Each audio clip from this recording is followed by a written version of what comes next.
Hi everyone. You might know or not know what this is on my finger, but I want to talk about this in the context of this week's Torah portion, Parshat Bahar Bechukotai. This is a pulse oximeter. We'll come back to that in a few moments. Uh, this Parsha read this year on May 16th, this coming Shabbos, deals with a number of mitzvot, primarily hugging and centered in the land of Israel. The mitzvah of Shemitah, of the sabbatical year, of the Yovel, the 50th year when all land that has been sold returns to its original owners and indentured servants are released.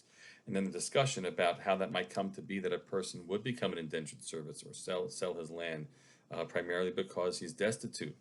And then discussion about how you help someone who's destitute. What role, let's see if I can play with this light a little bit, what role the society must play to help such people.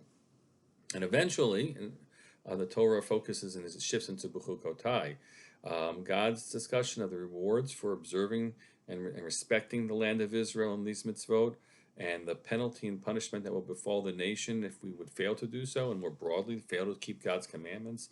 A pretty heavy section referred to as the Tochacha, God's warnings and curses. And those are the primary themes in the parasha.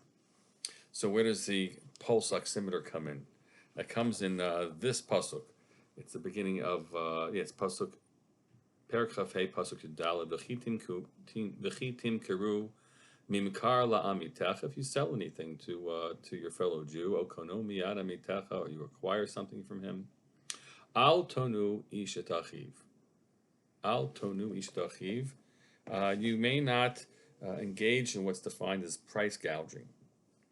And generally, the halacha is, and this is an economic issue that the Beit Din used to be involved in, and not my bailiwick so much, but it is the assertion that anything which is being sold on the market for more than 1/6 of its market price is that sale can be null and void. You can get your money back and return the item. It's forbidden to do so, to overcharge by more than 1/6 of the fair market price. So that's where this pulse oximeter comes in. And actually, I don't know how to define, as we don't know how to define fair market prices for a number of things that were dear and indeed sparing in over the past few months, and certainly at the beginning of this. So toilet paper was one of them, masks were another, and pulse oximeters were. And when our family began not to feel well, and we really became anxious about how do we care for ourselves, I went on a search for a pulse oximeter. It was advised to me that you should have one, which lets you know what your pulse is regular. That's fine. You might have had one of these in the hospital, and more significantly, what your oxygenation levels are, and that's something that people try to monitor with this illness right now. You can know the first signals of the respiratory component. Thank God we did not suffer with that what's coming on. So I went on a search, and you could not find on the internet pulse oximeters very easily, and I ended up quickly pushing a button because I was feeling desperate to purchase a pulse oximeter for $134. $134. And 2 minutes after after I made that purchase, I came across another site and I was able to purchase two, each for $35. Even that's more than these things really seem to generally cost. And then it was a heck of a time. It was a heck of a time for me just to reach the people, because I quickly went back in and tried to cancel the sale, and it didn't work. But eventually, when I got through to everybody, I was able to return it and to get my money back for it. But $134 for one of these.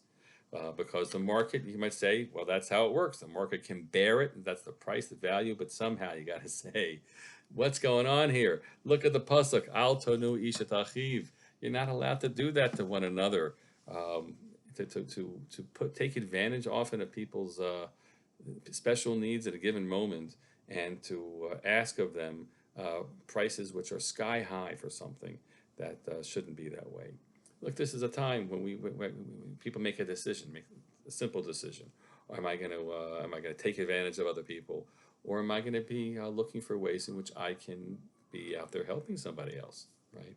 And I, the prices that I charge or the things that I do make a decision. One path is the advantage taker. You probably remember the early, probably beginning of April, end of March, the people who were arrested for having bought up entire filling their garages with some of these items, hand sanitizers and the like, and reselling them at the ridiculous prices. And thankfully, there's somebody who was policing that and was able to find that. So, are you one of those folks, or are you one of the folks who say, "Hey, what can I do to help?" Let's be of those. Let's be those people. Whether it's, I know that I'm speaking weekly about the pandemic, but that's the decision that we should be making all the time in our lives. Am I the ones who take advantage, or am I the ones who are here to help? No one's telling people to take a loss. But how am I going to be helping today? That's the right question for people to ask. That's the reminder of the Parsha, all throughout the Parsha. What it means, to be able to, when people are down and out, how do you hold fast to them? To try to pick them up. That's the call of the Parsha, the call of the Torah. Let's all heed that call. Wishing you a Shabbat Shalom and all good things.